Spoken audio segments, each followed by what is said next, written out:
नमस्कार मित्रांनो, स्वागत करतो तुमचं मयूरपंख अकॅडमी यूट्यूब चॅनलमध्ये.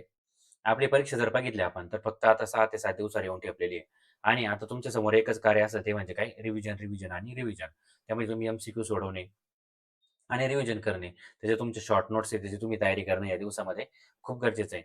तर तुमच्या या कार्याला थोडाफार हातभार माझा पण लागावा यासाठी आपण बँकिंग सीरीज सुरू केली आहे. म्हणजे बँकिंगचे फक्त आपण 2 लेक्चर घेतले. म्हणजे आपण जर बघितलं तर आपण प्रश्नमंजुषा सीरीज घेतलेली आहे. यामधून तुम्हाला मी रोज 80 मार्काची तयारी करून घेतो. पण काही लोकांचं जर बघितलं आपण बॅकग्राऊंड, तर ते सायन्स बॅकग्राऊंडचे आहेत किंवा त्यांचा बँकिंगशी कधीही संबंध आलेला नाही. त्यांना काय होतं, बँकिंग अवघड जाते. या संबंधी आपण पहिलं लेक्चर बँकिंगचं अपलोड केलं. यामध्ये तुम्हाला बँकिंग म्हणजे काय, ते काय असतं सगळं तुम्हाला ते समजलं. त्या लेक्चरला तुम्ही भरपूर मोठा प्रतिसाद दिलाय प्रचंड प्रमाणात.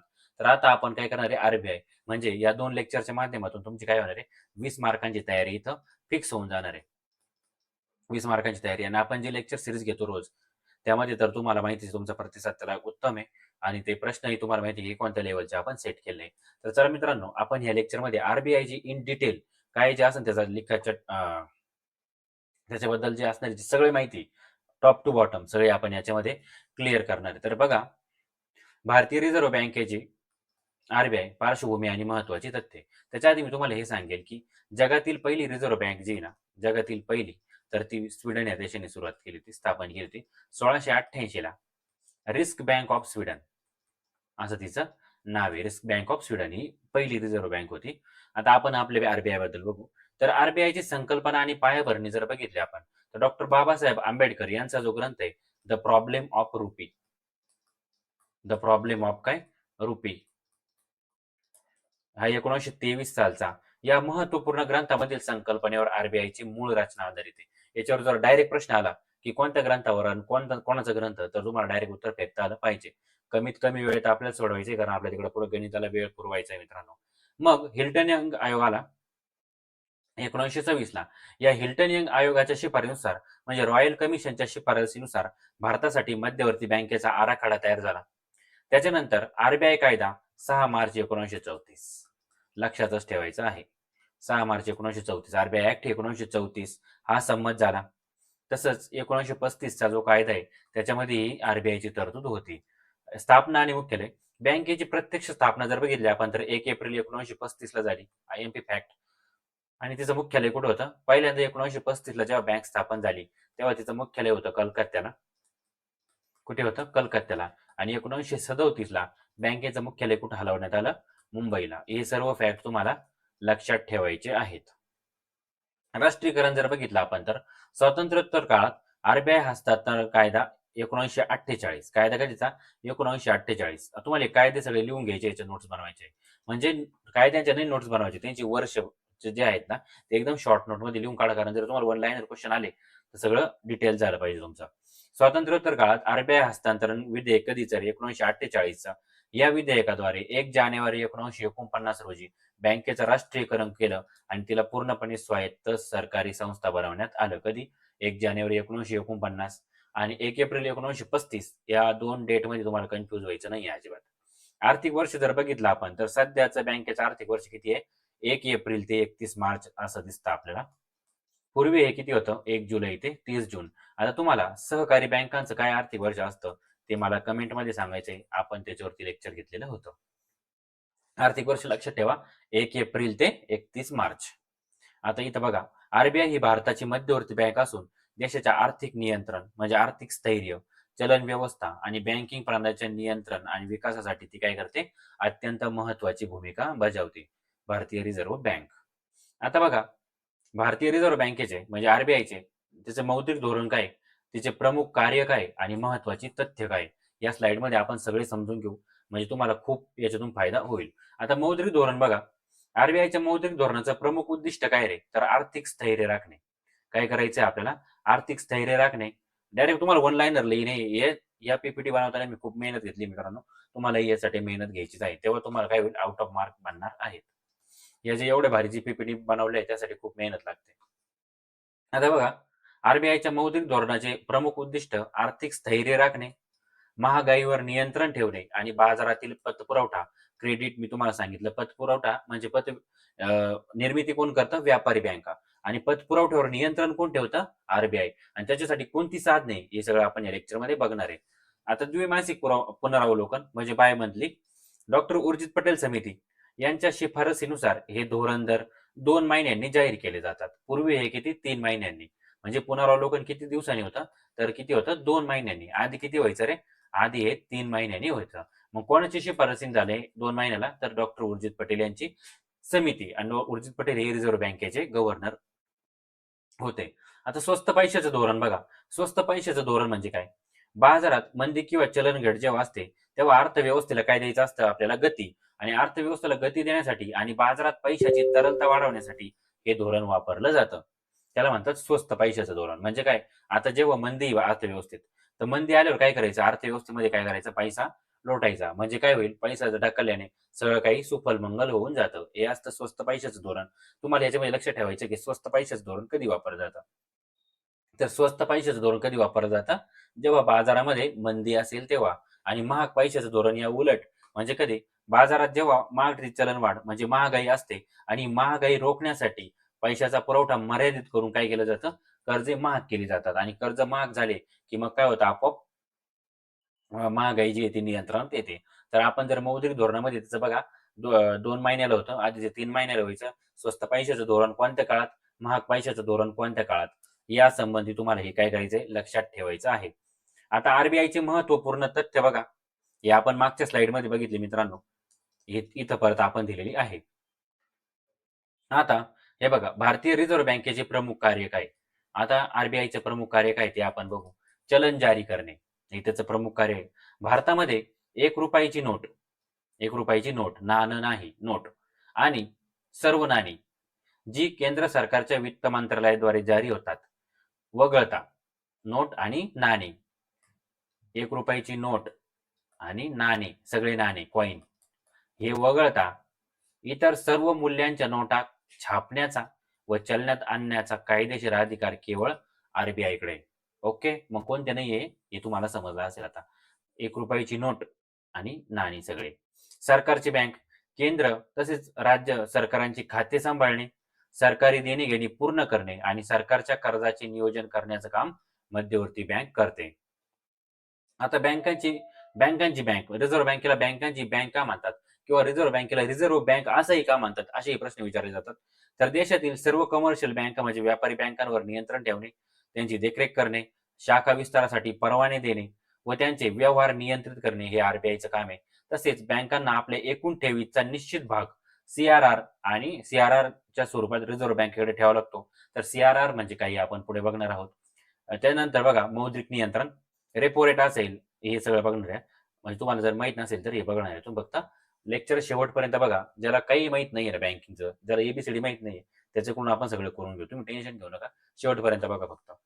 मौद्रिक नियंत्रण, रेपो रेट असेल, रिव्हर्स रेपो रेट, एमएसएफ आणि एसएलआर यासारख्या साधनांचा प्रभावी वापर करून देशातील महागाई व कर्ज पुरवठ्याचा समतोल कोण राखतं? आरबीआय. तुम्हाला फक्त हे पॉइंट लक्षात ठेवायचे. चलन जारी करणे, सरकारची बँक, बँकांची बँक, नियामक, मौद्रिक नियंत्रण. आता परकीय चलन साठ्याचं ते काय करतं? रक्षण करतं. म्हणजे फॉरेक्स रिझर्व्ह जो आहे त्याचं ते रक्षण करतं. भारतीय रुपयाचे आंतरराष्ट्रीय बाजारातील मूल्य स्थिर ठेवण्यासाठी आणि बाह्य व्यापार सुरळीत चालण्यासाठी भारताची जी गंगाजळी असते म्हणजे फॉरेन एक्सचेंज रिझर्व्ह असतो, त्याचं व्यवस्थापन कोण करतं? त्याचं व्यवस्थापन आरबीआय करताना दिसते. आता अंतिम कर्जदाता म्हणजे lender of the last resort असं म्हणतात. आरबीआयला अंतिम कर्जदाता का म्हणतात? जेव्हा कोणत्याही अनुसूचित बँकेसमोर गंभीर आर्थिक संकट येतं, तेव्हा त्यांचा तारणहार कोण असतो मित्रांनो? फक्त आरबीआय. आणि इतर कुठूनही निधी उपलब्ध होत नाही, तेव्हा आरबीआय अंतिम मदतदाता म्हणून त्याला काय करतं? मदत करतं. पुढचे बघा 7 नंबर, पेमेंट सिस्टीम व विकासात्मक भूमिका.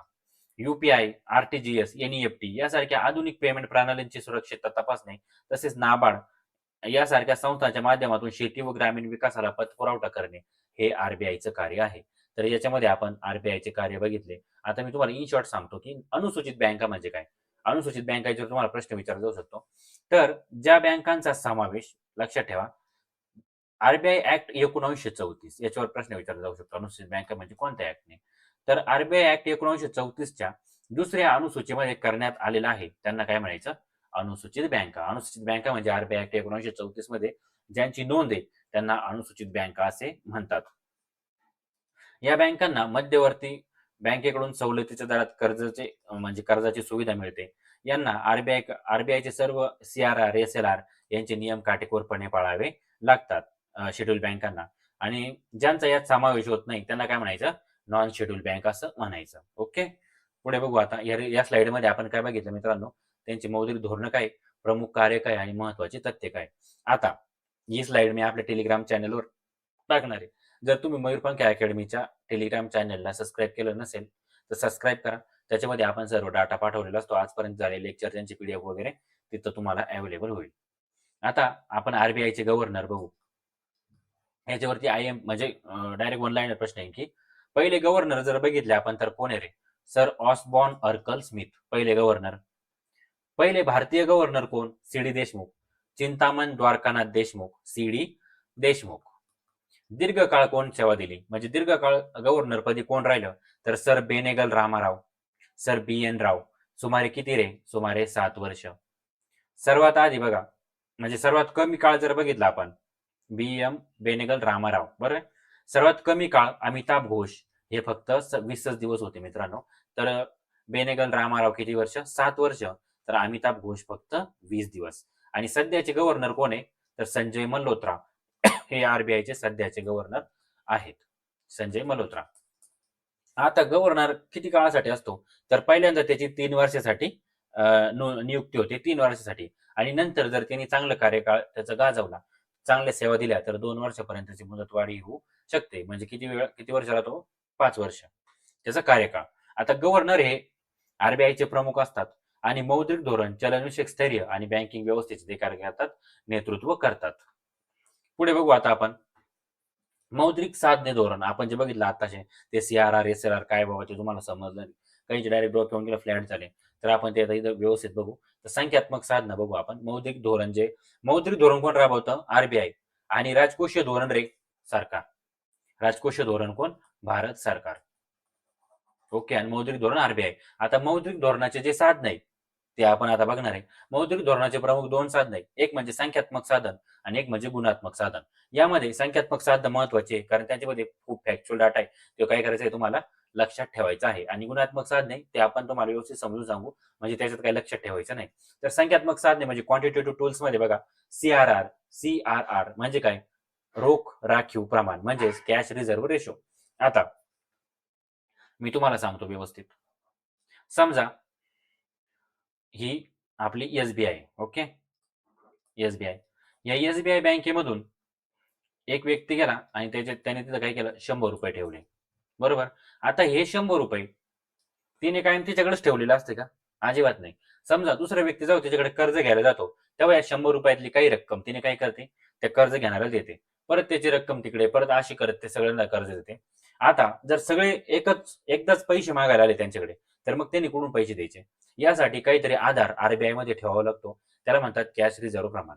आता समजा बाजारामध्ये खूपच मंदी चालू आहे आणि बाजारात पैशाचा पुरवठा करायचा आहे म्हणजे लोकांना कर्ज द्यायचंय. तर आरबीआय काय करतं? ते म्हणतं CRRचा रेट आहे ना थोडा कमी ठेवा. म्हणजे 100 रुपयापैकी 5 ते 6 रुपये आमच्याकडे ठेवा. बाकीचे पैसे तुम्ही कर्ज द्यायला द्या. पण जेव्हा बाजारामध्ये जेव्हा खूपच तेजी असते, खूप महागाई असते, तेव्हा आरबीआयला बाजारातला पैसा काढून घ्यायचा असतो. तेव्हा आरबीआय काय करते?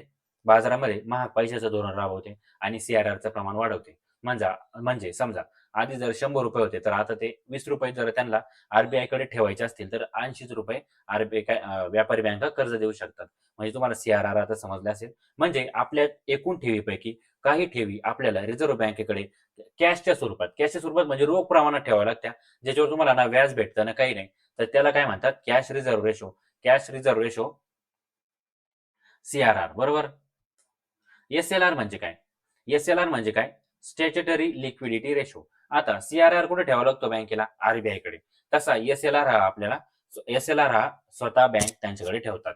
म्हणजे SLR कुठे ठेवायचा? बँकेकडे स्वतः. आणि CRR कुठे ठेवायचा?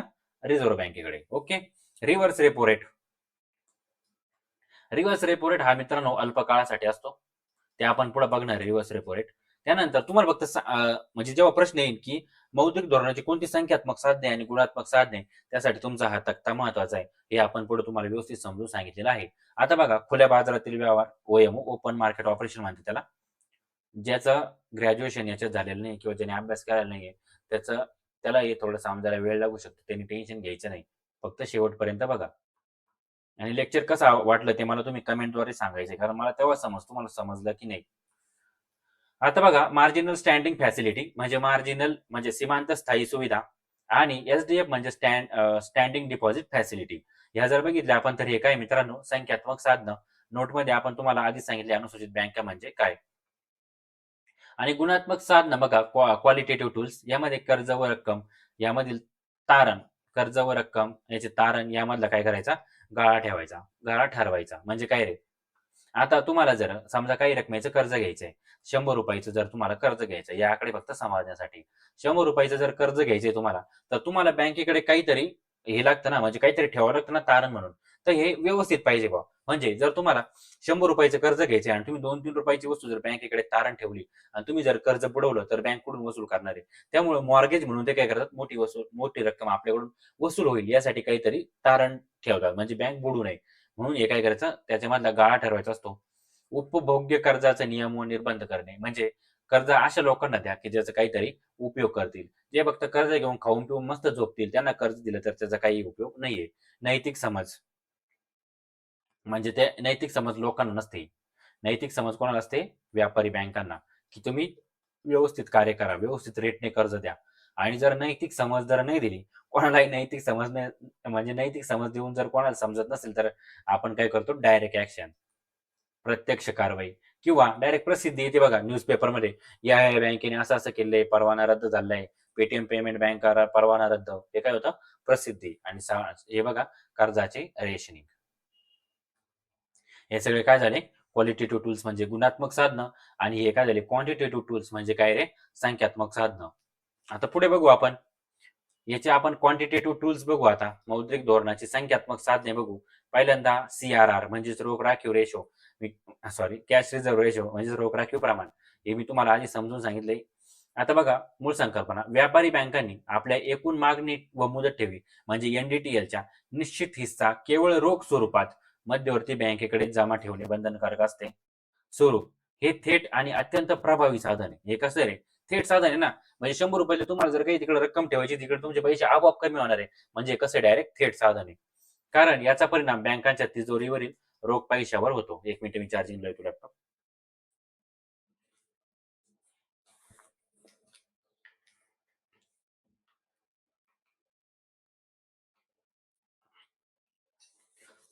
याचं स्वरूप कसं आहे एकदम डायरेक्ट स्वरूप आहे म्हणजे अत्यंत प्रभावी माध्यम आहे.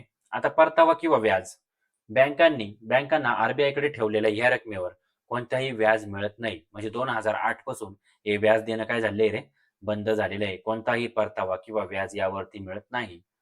प्रश्न येऊ शकतो. आता आयोगाची शिफारस नरसिंह समिती 1993 किंवा 1991 ला जी नेमली होती ठराविक वर्ष 1991 हा 1991 असेल. तर नरसिंह समिती तुम्हाला वर्ष विचारलं नाही टेन्शन घेऊ नका. त्याच्यामुळे इथं मेन्शन केलेलं नाहीये. नरसिंह समित्या 2 आहे. त्यांचा अहवाल वगैरे कधी आला याच्यामध्ये थोडं कन्फ्युज होतं. पण नरसिंह समितीने नरसिंह समिती 1 जी आहे तिने CRRचं प्रमाण आहे किती होतं आधी 15% वरून 3 ते 5% पर्यंत करायचं ठरवलेलं म्हणजे सांगितलं होतं शिफारस आणि CRRचं प्रमाण आता या प्रमाणात कमी केलेलं आहे. आता जर बघितलं आपण तर 4% 4.5% या प्रमाणात CRR असतो.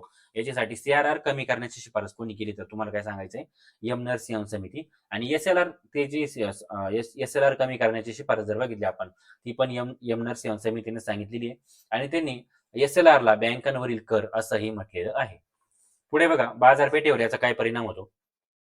CRR वाढवला तर बाजारातील रोखता कमी होते आणि चलनवाढ आटोक्यात येते आपण सांगितलं आधी आणि CRR कमी केला तर बँकांकडे जास्त पैसा शिल्लक राहतो आणि काय होतं चलनघट दूर होते. हे झालं CRR. आता SLR म्हणजे काय बँकांनी त्यांच्या एकूण ठेवीपैकी काही रक्कम काय करायची आहे त्यांच्याकडेच ठेवायची आहे. बँकांनी त्यांच्या एकूण ठेवीपैकी ठराविक हिस्सा स्वतःकडे सुरक्षित मालमत्तेत राखून ठेवायचा आहे.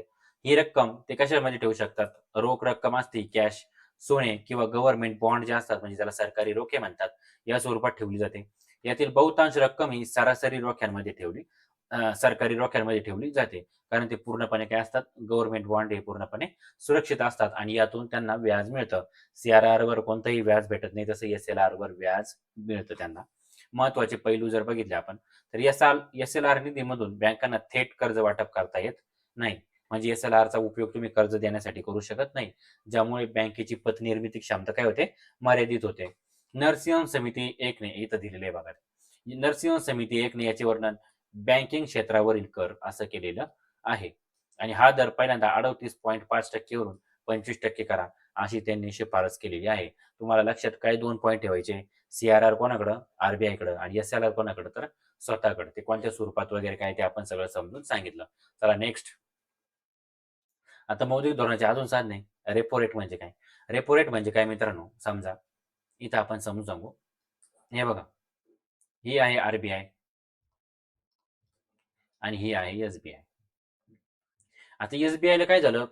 प्रचंड मागणी वाढली कर्जाची, की आम्हाला कर्ज द्या, कर्ज द्या, कर्ज द्या. विजय माल्यासारखे 4-5 लोक एस-बी-आयकडे गेले आणि ते म्हणले कर्ज द्या. आता एस-बी-आय म्हणे बाबा आमच्याकडे पैसे संपला रे, आता काय करू? पण बँकेला नफा तर कमवायचा असतो. मग ते म्हणते चला पप्पाकडे चला. पप्पा म्हणजे कोण? आर-बी-आय. ते म्हणत्या, की आम्हाला कर्ज द्या. किती कालावधीसाठी पाहिजे? एकदम कमी कालावधीसाठी म्हणजे आम्ही 1-2 दिवसात पूर्ण करून देतो. आमचे येणारे परत पैसे आम्ही देतो तुम्हाला. ठीक आहे. मग अल्प कालावधीसाठी आर-बी-आय व्यापारी बँकांना जेव्हा कर्ज देतं, त्यावर ती जो व्याज आकारते त्याला काय म्हणतात? Repo rate. रेपो रेट म्हणजे काय? रिपर्चेस ऑब्लिगेशन किंवा रिपर्चेस ऑप्शन म्हणजे काय असतं? हे म्हणतात, की आमच्याकडे एवढे गव्हर्नमेंट बॉन्ड आहे. ते तुम्ही तुमच्याकडे ठेवा. ते गहाण ठेवा आणि आम्हाला काय द्या? कर्ज द्या. पण रिपर्चेस करतो आम्ही. म्हणजे आम्ही ते आमच्या आम्हाला द्या. तुमचे तुमचे पैसे घ्या. त्यावर आम्ही थोडं काय करतो तुम्हाला एक्स्ट्रा पैसे देतो. म्हणजे त्या जे एक्स्ट्रा पैसे देणार तुम्ही व्याज स्वरूपात त्याला काय म्हणायचं? Repo rate. मूळ संकल्पना बघा. जेव्हा अनुसूचित व्यापारी बँका आपल्या अल्पकालीन गरजांसाठी आर-बी-आय कडून कर्ज घेतात. लक्षात ठेवायचं आहे अल्पकालीन हां. दीर्घकालीनसाठी बँक रेट वेगळा आहे. हा अल्पकालीन आहे. अल्पकालीन गरजांसाठी आर-बी-आय कडून कर्ज घेतात, तेव्हा आर-बी-आय ज्या दराचा म्हणजे ज्या व्याजाचा दर आकारते, त्याला काय म्हणायचं रे? Repo rate. काय म्हणायचं? Repo rate. आता रेपो रेट वाढला, तर काय होईल? रेपो रेट समजा वाढला, तर बँकांना मिळणारं कर्ज महाग होईल. बरोबर आहे. आर-बी-आय आता म्हणेल आम्हाला जास्त पैसे द्या. महाग झालं. बाजारात कर्जाचे व्याजदर घटतील आणि पैशाचा पुरवठा घटतो आणि महागाई म्हणजे मागणी आणि महागाई काय होते? नियंत्रणात येते. तर रेपो दर जर घटवला बँकेने, तर कर्ज स्वस्त होऊन जातं. कर्ज स्वस्त झालं तर बाजारात पैशाचा ओघ वाढतो आणि मंदीच्या स्थितीतून अर्थव्यवस्था बाहेर पडते. तर मंदीच्या स्थितीतून अर्थव्यवस्था बाहेर पडण्यासाठी काय करायचं आपल्याला? रेपो रेट घटवायचा आहे. ओके. आता प्रकारे बघायचे याचे ओव्हरनाईट रेपो. ओव्हरनाईट रेपो म्हणजे कसं? फक्त एका दिवसासाठी. एका दिवसाची तात्पुरती गरज आहे आम्हाला, नंतर आम्ही देऊन टाकतो. Overnight repo. नंतर असतो टर्म रेपो.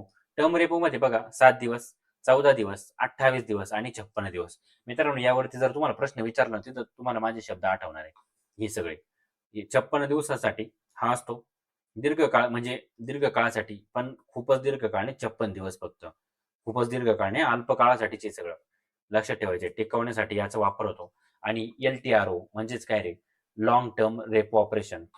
कोरोना काळात 2020 मध्ये बँकांना 1 ते 3 वर्षाच्या दीर्घ मुदतीसाठी निधी मिळवून देण्यासाठी ही सुविधा वापरली गेलेली होती. पण आपल्याला आता याचा जास्त वापर होताना दिसत नाही. आता रिव्हर्स रेपो म्हणजे काय? रिव्हर्स रेपो म्हणजे काय ते बघू आपण आता. आता तुम्हाला रेपो समजला असेल, आता काय करायचंय? रिव्हर्स रेपो आपण बघू. तर हे बघा अगेन आपली इथं आर-बी-आय आणि इथं एस-बी-आय.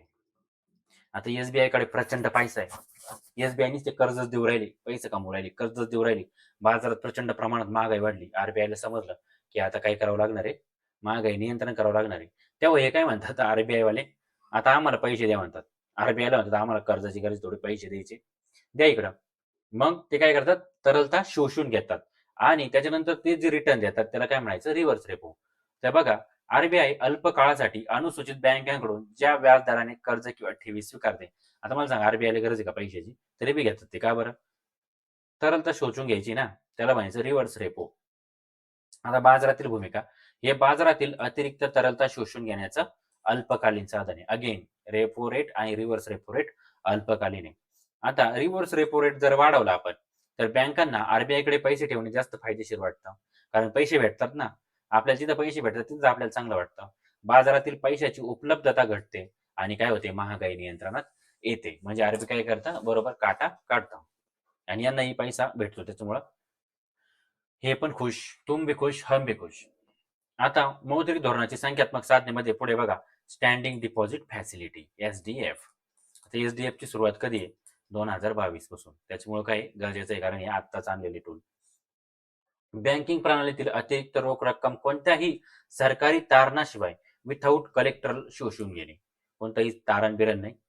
तुम्ही मगाशी बघितलं गव्हर्नमेंट बॉन्ड वगैरे जेव्हा रेपो आणि रिव्हर्स रेपो मध्ये तुमच्या इकडे द्या पैसे रिटर्न घ्या, तसे करावं लागत होते, पण इथं असं काही नाही. डायरेक्ट तारणाशिवाय विथआउट कलेक्टर शिवाय शोषून घेणे. याचे स्वरूप रिव्हर्स रेपो सारखेच आहे, परंतु एसडीएफचा व्याजदर नेहमी रिव्हर्स रेपो पेक्षा कसा असतो? प्लस असतो. रिव्हर्स रेपो पेक्षा हा व्याजदर अधिक असतो. जर प्रश्न विचारला तर तुम्हाला हे समजून सांगायचं, म्हणजे तुम्हाला हे सांगायचं आहे की व्याजदर कसा असतो? अधिक असतो. आता बघा, बँक रेट म्हणजे काय? देशाची मध्यवर्ती बँक म्हणजे आरबीआय अनुसूचित बँकांना ज्या दराने दीर्घकालीन कर्ज, काय शब्द आला? दीर्घकालीन कर्ज. आधी काय होता? अल्पकालीन. आता काय? दीर्घकालीन.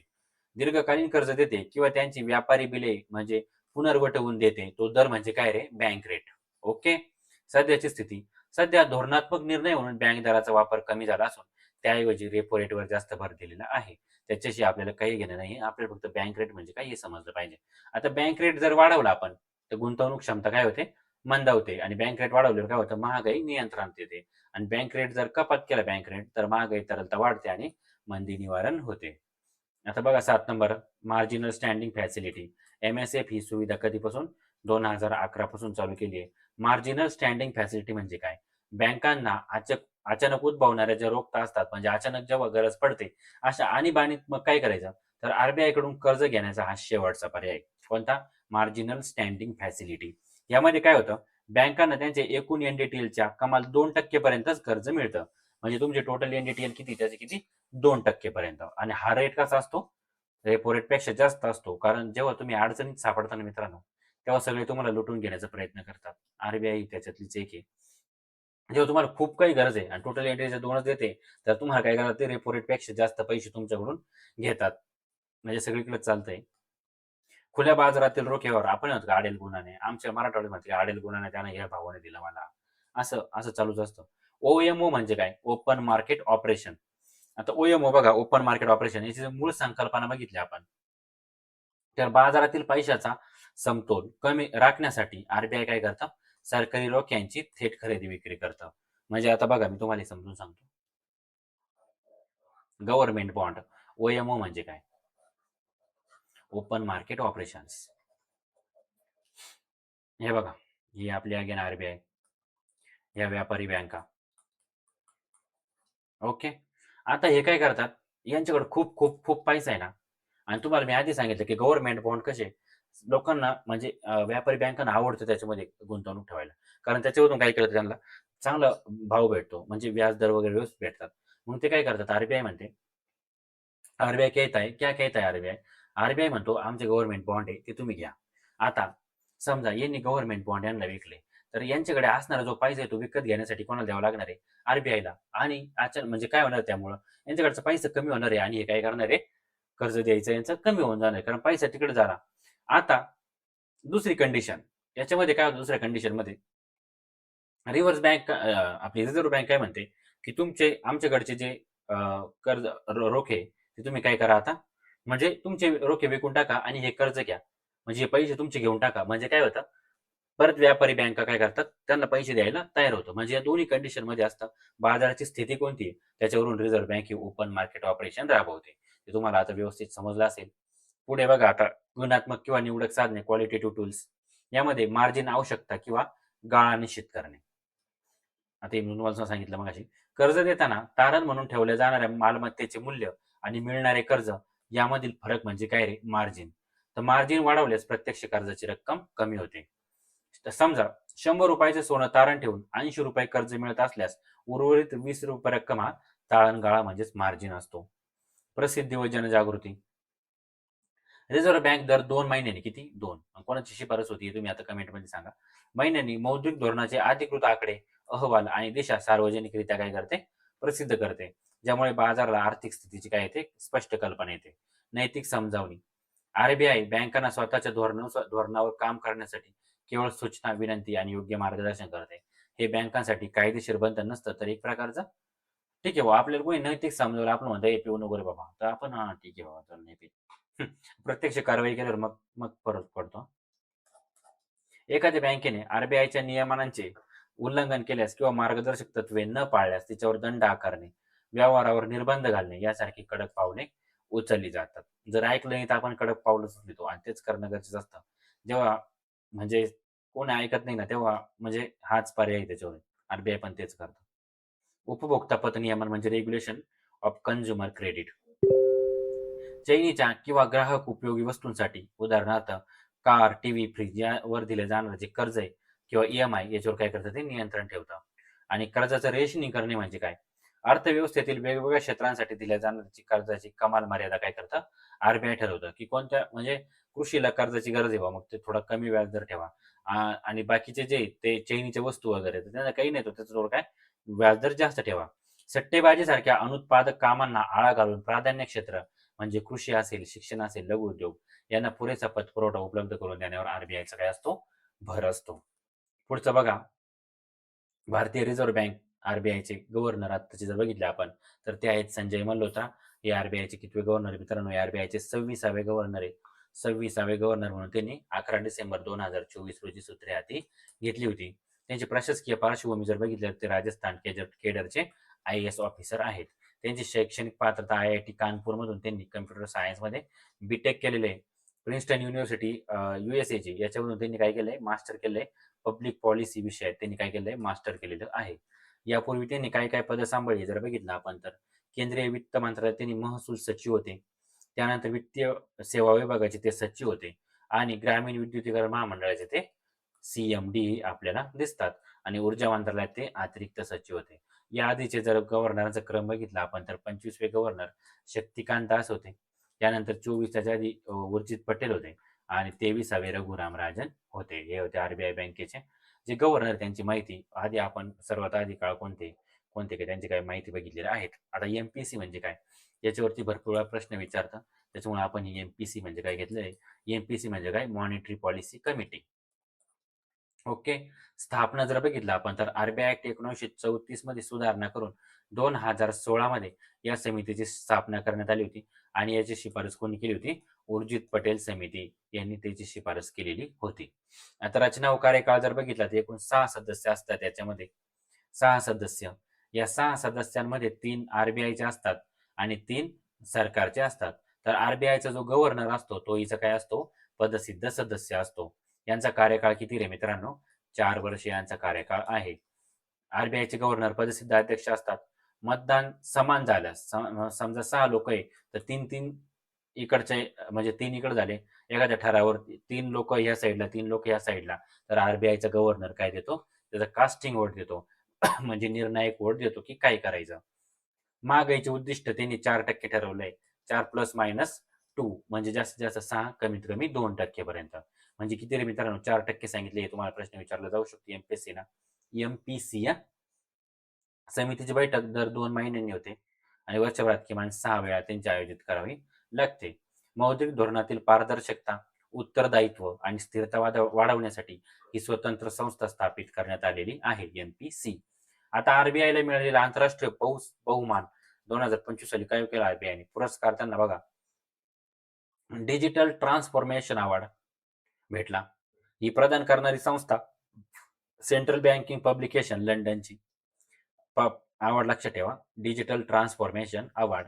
आणि बँकिंग प्रणालीतील नाविन्यपूर्ण व डिजिटल परफॉर्मन्सच्या यशस्वी निर्मितीसाठी रिझर्व्ह बँकेला हा पुरस्काराने सन्मानित करण्यात आलेलं आहे.